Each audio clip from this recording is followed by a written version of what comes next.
ಆಗಿರ್ತಕ್ಕಂಥ ಸಮೃದ್ಧಿ ಮಂಜುನಾಥ್ ಅವರೇ, ಅದೇ ರೀತಿಯಲ್ಲಿ ನಿಮ್ಮಂಗೆ ಇಲ್ಲೇ ವಿದ್ಯಾಭ್ಯಾಸವನ್ನು ಮಾಡಿ ಈಗ ನಮ್ಮ ತಾಲೂಕಿನ ದಂಡಾಧಿಕಾರಿಗಳಾಗಿರ್ತಕ್ಕಂಥ ಶ್ರೀಮತಿ ಗೀತಾ ಅವರೇ, ನಮ್ಮ ಸಮಯಾವಕಾಶ ಕಡಿಮೆ ಕೊಟ್ಟಿರೋದ್ರಿಂದ ವೇದಿಕೆ ಮೇಲೆ ಉಪಸ್ಥಿತರಿರುವ ಎಲ್ಲ ಗಣ್ಯರೇ, ಪ್ರೀತಿಯ ವಿದ್ಯಾರ್ಥಿಗಳೇ, ಎಲ್ಲಾ ದಾನಗಳಿಂದ ಕೂಡ ಶ್ರೇಷ್ಠವಾಗಿರ್ತಕ್ಕಂಥ ದಾನ ವಿದ್ಯಾದಾನ. ಅದರಲ್ಲೂ ಕೂಡ ಮುಖ್ಯವಾಗಿ ಹೆಣ್ಣೊಂದು ಕಲಿತರೆ ಶಾಲೆಯೊಂದು ತೆರೆದಂತೆ ಒಂದು ನಾಣ್ಣುಡಿಯಂತೆ ಈ ಒಂದು ವಿದ್ಯಾಸಂಸ್ಥೆ ಪ್ರಾರಂಭ ಆಗಿ 1972ರಲ್ಲಿ ದಿವಂಗತ MG ಚಂದ್ರಶೇಖರನವರ ಅಧ್ಯಕ್ಷತೆಯಲ್ಲಿ, ಅದು ಕೂಡ ಎಂತ ಒಂದು ಪರಿಸ್ಥಿತಿಯಲ್ಲಿ ಈ ಸಂಸ್ಥೆ ಪ್ರಾರಂಭ ಆಯಿತು ಅಂತ ಹೇಳಿದ್ರೆ ಸ್ವಲ್ಪ ತಿಳ್ಕೋಬೇಕಾಗಿದೆ. ಹೆಣ್ಣು ಮಕ್ಕಳು ವಿದ್ಯಾಕ್ಷೇತ್ರದಲ್ಲಿ ವಿದ್ಯಾಭ್ಯಾಸವನ್ನು ಮಾಡೋದಕ್ಕೆ ಮುಳುಬಾಗಿಲಿನಲ್ಲಿ ಅಡಚಣೆಗಳಿರ್ತಂತ ಒಂದು ಸಂದರ್ಭದಲ್ಲಿ ನಮ್ಮ ಅಧ್ಯಕ್ಷರನ್ನ ಭೇಟಿಯಾಗಿ ಒಂದು ಹೆಣ್ಣು ಮಕ್ಕಳಿಗೆ ಒಂದು ಪ್ರತ್ಯೇಕವಾಗಿರ್ತಕ್ಕಂಥ ವಿದ್ಯಾಸಂಸ್ಥೆ ಮಾಡಬೇಕು ಅಂತಕ್ಕಂಥ ಒಂದು ಹಂಬಲದಿಂದ ಈ ಒಂದು ವಿದ್ಯಾಸಂಸ್ಥೆಯನ್ನ ಪ್ರಾರಂಭ ಮಾಡಿದೆ.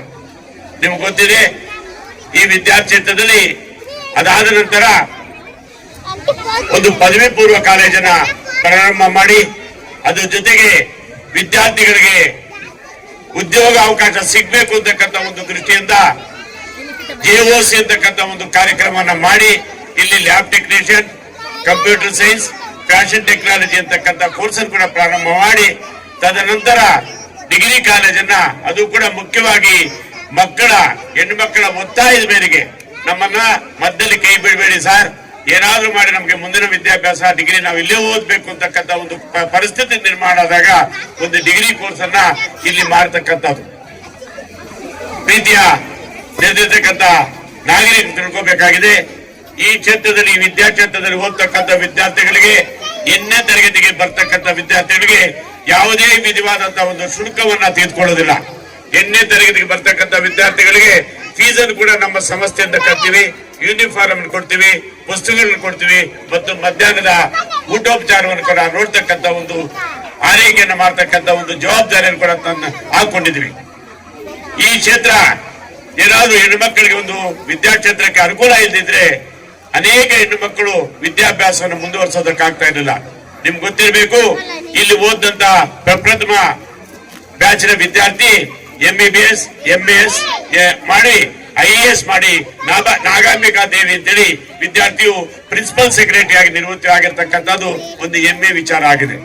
ಅದೇ ರೀತಿ ಈಗಲೂ ಕೂಡ ನಮ್ಮ ಸಂಸ್ಥೆಯಲ್ಲಿ ಓದಿರ್ತಕ್ಕಂಥ ವಿದ್ಯಾರ್ಥಿ ವಿಜಯಲಕ್ಷ್ಮಿ ಅಂತಕ್ಕಂಥ ವಿದ್ಯಾರ್ಥಿ KS ಮಾಡಿ ಈಗ ರಿಜಿಸ್ಟ್ರಾರ್ ಆಫ್ ಯೂನಿವರ್ಸಿಟಿನಲ್ಲಿ ಕೆಲಸ ಮಾಡ್ತಾ ಇದ್ದಾರೆ. ಆ ಹುಡುಗಿಯ ಒಂದು ಸಹಕಾರದಿಂದ ಆ ಹುಡುಗಿ ಇಲ್ಲಿ ಲ್ಯಾಬೊರೇಟರೀಸ್ ಕಡಿಮೆ ಇತ್ತು ಅಂತಕ್ಕಂಥದ್ದು ಆಕೆಗೆ ಮನವರಿಕೆ ಆಗಿತ್ತು. ಆಯಮ್ಮ ಮುನ್ಸಿಪಲ್ ನಲ್ಲಿ ಜಾಯಿಂಟ್ ಕಮಿಷನರ್ ಆಗಿರ್ತಕ್ಕಂಥ ಸಂದರ್ಭದಲ್ಲಿ ಸುಮಾರು ಸುಸಜ್ಜಿತವಾಗಿರ್ತಕ್ಕಂಥ ಒಂದು 25 ಲಕ್ಷ ರೂಪಾಯಿ ಕಟ್ಟಡವನ್ನ ಲ್ಯಾಬೊರೇಟರೀಸ್ ಕಟ್ಟಿರ್ತಕ್ಕಂಥದನ್ನ ನೆನೆಸ್ಕೋಬೇಕಾಗಿದೆ. ನೀವೆಲ್ಲ ತಿಳ್ಕೋಬಹುದು, ಈ ವಿದ್ಯಾಸಂಸ್ಥೆ ಪ್ರಾರಂಭ ಆಗ್ಬೇಕಾದ್ರೆ ಇದಕ್ಕೆ ಕಟ್ಟಡವನ್ನು ಕೊಟ್ಟಿರ್ತಕ್ಕಂಥ ಶಾಪೂರ್ ನಾರಾಯಣ ಶೆಟ್ಟಿ ಕುಟುಂಬದವರನ್ನ ನೆನೆಸ್ಕೊಳ್ತಕ್ಕಂಥದ್ದು ನಮ್ಮ ಒಂದು ಆದ್ಯ ಕರ್ತವ್ಯವಾಗಿದೆ. ನೀವು ಎಲ್ಲೇ ಹೋಗ್ಲಿ ಪ್ರತಿಯೊಂದು ಕಟ್ಟಡ ಕೂಡ ದಾನಿಗಳಿಂದ ನಿರ್ಮಾಣ ಮಾಡಿರ್ತಕ್ಕಂಥದ್ದು. ಈ ಸಂಸ್ಥೆ ಅನೇಕ ರೀತಿಯಾದಂತಹ ದಾನಗಳನ್ನ ಪಡೆದು ವಿದ್ಯಾಕ್ಷೇತ್ರದಲ್ಲಿ ಮಕ್ಕಳಿಗೆ ಯಾವುದೇ ಒಂದು ಕಾನ್ವೆಂಟ್ ಶಾಲೆ ಆಗ್ಬೋದು ಅಥವಾ ಯಾವುದೇ ಒಂದು ಕಾಂಪಿಟೇಟಿವ್ ಇರ್ತಕ್ಕಂಥ ಶಾಲೆಗಳಿಗಿಂತಲೂ ಕೂಡ ಕಡಿಮೆ ಇರ್ತಕ್ಕಂಥ ರೀತಿಯಲ್ಲಿ ಉತ್ತಮವಾಗಿರ್ತಕ್ಕಂಥ ಒಂದು ಫಲಿತಾಂಶವನ್ನು ತರ್ತಕ್ಕಂಥ ರೀತಿಯಲ್ಲಿ ಕೆಲಸ ಮಾಡಿದೀವಿ.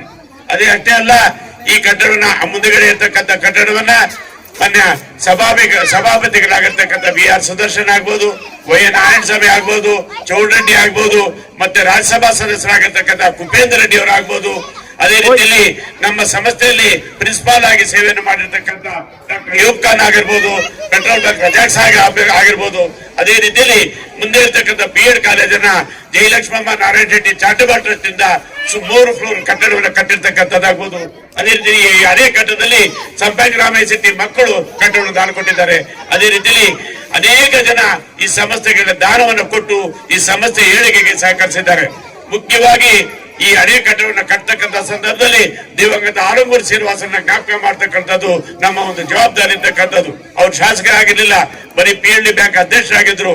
ಅಂತ ಸಂದರ್ಭದಲ್ಲಿ ಅವರ ಒಂದು ಎಸ್ಟೇಟ್ ನಲ್ಲಿರ್ತಕ್ಕಂಥ ಮರಮುಟ್ಟಗಳನ್ನ ಕಟ್ ಮಾಡಿಸಿ ಅದನ್ನ ಈ ಬಾಗಿಲಿಗೆ ಆಗಿರ್ತಕ್ಕಂಥದನ್ನ ಜ್ಞಾಪಕ ಮಾಡ್ಕೋಬೇಕಾಗಿದೆ.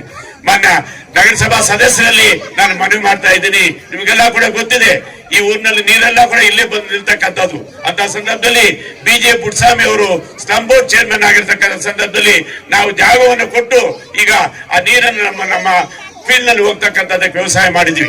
ಆದ್ರೆ ಆ ನೀರು ಮಳೆಗಾಲ ಬಂದಾಗ ನೀರೆಲ್ಲ ಕೂಡ ಮೇಲೆ ಬರ್ತಕ್ಕಂಥದ್ದು, ಮಕ್ಕಳಿಗೆ ಮಲಿನವಾಗ್ತಕ್ಕಂಥದ್ದು, ಅದೇ ರೀತಿ ಅನೇಕ ರೋಗ ರುಜಿನಗಳಿಗೆ ಕಾರಣವಾಗ್ತಕ್ಕಂಥ ಪರಿಸ್ಥಿತಿ ಆಗಿದೆ. ನಾನು ಮೊನ್ನೆ ಕೂಡ ನಮ್ಮ ಸೋಮಣ್ಣ ಅವರಿಗೆ, ಚಾಲ್ಬಾಷ ಅವ್ರಿಗೆ ಹೇಳ್ತಾ ಇದ್ದೀನಿ, ಯಾಕಂತಂದ್ರೆ ನಾವು ಇನ್ನ ತಾಳ್ಮೆ ಅಂತಕ್ಕಂಥದ್ದು ನಮ್ಗೆ ಕಡಿಮೆ ಆಗ್ಬಿಟ್ಟಿದೆ. ನೀವು ಹಿಂಗೆ ಮಾಡದೇ ಇದೆ ಖಂಡಿತ ಕೂಡ ನಮ್ಮ ಮಕ್ಕಳನ್ನ ನಮ್ಮ ಮುನ್ಸಿಪಲ್ ಆಫೀಸ್ ಹತ್ರ ಕೂಡ್ತಕ್ಕಂಥ ಕಾಲ ದೂರ ಇಲ್ಲ ಅಂತಕ್ಕಂಥ ಮಾತನ್ನ ಈ ಸಂದರ್ಭದಲ್ಲಿ ಹೇಳಕ್ಕೆ ಇಷ್ಟಪಡ್ತೀನಿ. ಅಷ್ಟೇ ಅಲ್ಲ, ನಿಮ್ಗೆ ಗೊತ್ತಿದೆ ಈ ರೋಡ್ ಅನ್ನ ಮೂರು ಕೌನ್ಸಿಲರ್ಸ್ ಇದ್ದಾರೆ. 3 ಕೌನ್ಸಿಲರ್ ಇರೋದ್ರಿಂದ ಇದು ನನಗೆ ಬರೋದಿಲ್ಲ, ಇದು ನನಗೆ ಬರೋದಿಲ್ಲ. 3 ಕೌನ್ಸಿಲರ್ಸ್ ಆಗ್ಬಿಟ್ಟು ಎಲ್ಲಾ ರಸ್ತೆಗಳು ಕೂಡ ಕಾಂಕ್ರೀಟ್ ರಸ್ತೆಗಳಾಗಿದೆ, ಆದ್ರೆ ನಮ್ಮ ರಸ್ತೆ ಮಾತ್ರ ಆಗಿಲ್ಲ. ಇಂಥ ಒಂದು ಪರಿಸ್ಥಿತಿ ಆಗಿದೆ. ನಮಗೆ ಒಂದು ಕಡೆ ಆರ್ಥಿಕವಾಗಿರ್ತಕ್ಕಂಥ ಮಗ್ಗೊಟ್ಟು, ಕಾರಣ ಅಂತಂದ್ರೆ ಡಿಗ್ರಿ ಕಾಲೇಜ್ಗೆ ಯಾವುದೇ ರೀತಿ ಅಂತ ಏನಿಲ್ಲ, ಬಾಯ್ಸ್ ಕಾಲೇಜ್ಗೆ ಯಾವುದೇ ರೀತಿ ಅಂತ ಏನಿಲ್ಲ. ಇಂಥ ಕ್ಲಿಷ್ಟ ಪರಿಸ್ಥಿತಿಯಲ್ಲೂ ಕೂಡ ವಿದ್ಯಾಕ್ಷೇತ್ರದಲ್ಲಿ ನಾವು ಮುಂದುವರಿಸಿಕೊಂಡು ಹೋಗ್ತಕ್ಕಂಥದ್ದು ನಮ್ಮ ಕರ್ತವ್ಯ ಅಂತಕ್ಕಂಥದ್ದು ನಡ್ಸ್ಕೊಂಡು ಹೋಗ್ತಾ ಇದ್ದೀವಿ. ನಮ್ಗೆ ಒಂದೇ ಏನು ಅಂತ ಹೇಳಿದ್ರೆ ನಮ್ಮ ಸಂಸ್ಥೆಯಲ್ಲಿ ಓದ್ತಕ್ಕಂಥ ವಿದ್ಯಾರ್ಥಿಗಳು ಉತ್ತಮವಾಗಿರ್ತಕ್ಕಂಥ ಒಂದು ಫಲಿತಾಂಶ ತಂದು ಕೊಡ್ತಾ ಇದ್ದಾರೆ. ಅದನ್ನೇ ಒಂದು ದೃಷ್ಟಿಯಲ್ಲಿ ಇಟ್ಕೊಂಡು ನಮ್ಮ ಸಮಸ್ಯೆ ನಡ್ಸ್ಕೊಂಡು ಹೋಗ್ತಾ ಇದ್ವಿ. ನಿಮ್ಗೆ ಗೊತ್ತಿದೆ ಎಲ್ಲಾ ಕಡೆ ಕೂಡ ಸುಮಾರು ಬಸ್ಗಳಿದೆ, ನಮ್ಮ ಹತ್ರ ಬಸ್ಗಳು ಕೂಡ ಇಲ್ಲ. ಆದ್ರೂ ಕೂಡ ನಮ್ಮ ಮಕ್ಕಳು ನಡ್ಕೊಂಡೇ ಬರ್ತಕ್ಕಂಥದ್ದು. ಇಲ್ಲಿ ಓದ್ತಕ್ಕಂಥ ವಿದ್ಯಾರ್ಥಿಗಳು ಎಲ್ಲರೂ ಕೂಡ ಬಡತನದಕ್ಕಿಂತ ರೇಖೆಗಿಂತ ಕಡಿಮೆ ಇರ್ತಕ್ಕಂಥವ್ರು, ಆರ್ಥಿಕವಾಗಿ ಸಬಲೀಕರಣ ಇರ್ತಕ್ಕಂಥ ಮಕ್ಕಳು. ಅಷ್ಟೇ ಅಲ್ಲ, ಹಿಂದುಳಿದಕ್ಕಂಥವ್ರು, backward communities, schedule cats, minorities, ಹೆಚ್ಚಿನ ವಿದ್ಯಾರ್ಥಿಗಳಲ್ಲಿ ವ್ಯಾಸಂಗ ಮಾಡ್ತಕ್ಕಂಥದ್ದು. ಅದರಿಂದ ನಾನು ತಮ್ಮನ್ನು ಮನವಿ ಮಾಡೋದಿಷ್ಟೇ, ನಮ್ಮ ಸಂಸ್ಥೆಗೆ ಮೂಲಭೂತವಾಗಿರ್ತಕ್ಕಂಥ ಸೌಕರ್ಯ ಮಾಡ್ತಕ್ಕಂಥದ್ದು ನೀವೆಲ್ಲ ಕೂಡ ಮನಸ್ಸು ಮಾಡಬೇಕು ಅಂತಕ್ಕಂಥ ಮಾತನ್ನು ಹೇಳ್ತಾ, ಆಗಲೇ ಶಾಸಕರು ಹೇಳಿದ್ದಾರೆ ಬಹಳ ಹೊತ್ತು ಮಾತಾಡಬೇಡಿ ಅಂತೇಳಿ, ಆದ್ರೂ ಕೂಡ ಇನ್ನ ಸಾಕಷ್ಟು ವಿಚಾರಗಳನ್ನು ಹೇಳ್ಬೇಕು ಅಂತಕ್ಕಂಥದ್ದಿದೆ. ಮುಂದಿನ ದಿನಗಳಲ್ಲಿ ನಿಮ್ಗೆಲ್ಲ ಕೂಡ ಗೊತ್ತಿದೆ, ಡಿಗ್ರಿ ಕಾಲೇಜಿನಲ್ಲಿ ಇಡೀ ರಾಜ್ಯದ ನಮ್ಮ ನಾರ್ತ್ ಯೂನಿವರ್ಸಿಟಿನಲ್ಲಿ ನಮ್ಮ ಶಾರದಾ ವಿದ್ಯಾಸಂಸ್ಥೆ ಅತ್ಯುತ್ತಮ ಆಗಿರ್ತಕ್ಕಂಥ ರ್ಯಾಂಕ್ಗಳನ್ನ ಪಡ್ತಕ್ಕಂಥ ಒಂದು ಸಂಸ್ಥೆ ಆಗಿದೆ. ಅದೇ ರೀತಿಯಲ್ಲಿ ನಮ್ಮ BEd ಕಾಲೇಜ್ ಏನಿದೆ ಅದು 100% ರೆಗ್ಯುಲರ್ ಆಗಿ ಪಡಿತಕ್ಕಂಥ ಒಂದು ಸಮಸ್ಯೆ ಆಗಿದೆ. ನಮ್ಮಲ್ಲಿ 3rd ಕ್ಲಾಸ್ 2nd ಕ್ಲಾಸ್ ಇಲ್ಲ, ಎಲ್ಲರೂ ಕೂಡ ಡಿಸ್ಟ್ರಿಕ್ಟ್ ನಲ್ಲಿ ಬರ್ತಕ್ಕಂಥ ವಿದ್ಯಾರ್ಥಿಗಳಿದ್ದಾರೆ. ಅದರಿಂದ ನೀವೆಲ್ಲ ಕೂಡ ಕೃಪೆ ಮಾಡಿ ಈ ಸಂಸ್ಥೆ ಬಗ್ಗೆ ಜ್ಞಾಪಕವನ್ನು ಇಟ್ಕೋಬೇಕಾಗಿದೆ. ಈ ಸಮಸ್ಯೆ ಏಳಿಗೆಗೆ ನೀವೆಲ್ಲ ಕೂಡ ಸಹಕಾರವನ್ನು ಕೊಡಬೇಕಾಗಿದೆ ಅಂತಕ್ಕಂಥ ಮಾತನ್ನ ಹೇಳ್ತಾ, ಈ ಸಂಸ್ಥೆ ಉಳಿಬೇಕು, ಬೆಳಿಬೇಕಾದ್ರೆ ಎಲ್ಲರ ಒಂದು ಸಹಕಾರ ಬೇಕಾಗಿದೆ.